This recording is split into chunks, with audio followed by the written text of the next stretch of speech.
Well, first of all, who are you? What is it that you guys do? And then maybe a couple questions that I might have. Sure.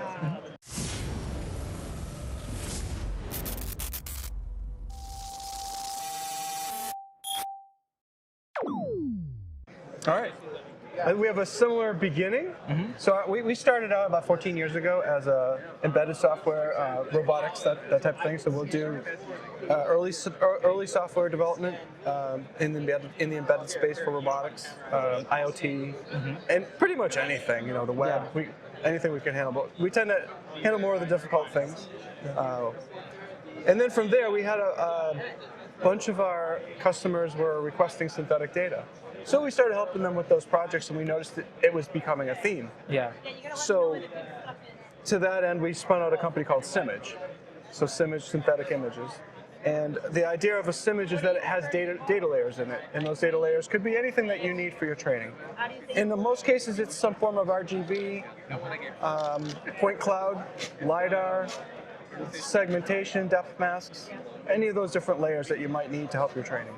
And that's really what we're trying to do. We find so many of our clients are running out of training data. No, yeah. Right? So we can just synthetically create it for you. That is amazing. I mean, that is actually what kind of caught my attention when I was talking to your friend. It is because, you know, we have now a couple customers, and the common issue once we start deploying is data. Where do we get more data? Right? Yeah. We need more data. And it gets very, very hard to capture data depending on the scenarios. For example, let's say that you are creating a product that is for healthcare. How do you capture data from people that's on hospital beds, for example, without breaking laws in terms of you know, the privacy of people? So I imagine you guys are very used to those cases. Sure. It's not. I wouldn't say that particular use case stands out, but what does stand out is the need, like you said, for more data. And one thing I want to emphasize is we don't use any generative AI. It's all done with 3D artists, and it's all done from 3D models. So whether it's one of the game engines that you mentioned or it's Blender, we're agnostic to any of those things. Our technology is in how we present the data set to you, the different layers that I mentioned, and maybe the different techniques that we use to create, whether you want some distortion or noise or any type of those things inside of your data set.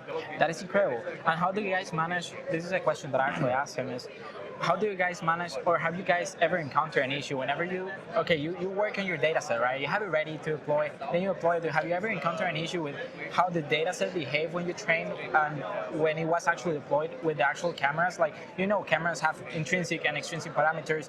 They change based on the lenses that you use. They change based on the light that you use. So how do you guys tackle those challenges of actually integrating a synthetic data set or a model that was trained using synthetic data set on an actually real world device? Yeah, that one's a little more difficult. We don't have a lot of specifics for those use cases. A lot of times the customer will handle we don't handle the training for them. So they might come back to us and say, can you add this element or can you subtract this element for us? Oh, that is very interesting. So you guys only do data set, right? You don't train the models. Correct. Oh, okay. Correct. So we're helping you train. And you are able to actually add extrinsic parameters, for example, to Unreal Engine cameras, right? Or you're able to. Okay. Yeah. That is very interesting. Yeah.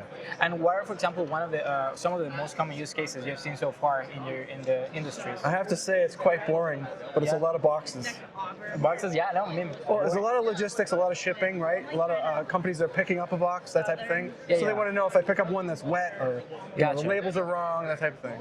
Gotcha, that's incredible. Or it's blocked by another box. Like, how do I know that there's another one behind it? So that is very interesting. Yeah. And so far, what's the biggest challenge you guys have encountered using kind of this line? I would have to say the biggest challenge is one, it could be getting some of the assets from the 3D space. Like we've had one customer recently, they won't give us any information at all. Nothing. Like it's completely top secret. We can't tell you anything. But can you create us data images? Like, sure, but give us a little bit of it. Yeah. So they gave us some guidelines. They were looking for fencing in a warehouse environment or a production line environment. Gotcha. So we created a bunch of things like, well, we think this is good. We think that's what you want. And they loved it. So it turns out that was helpful for them. That is incredible, yeah.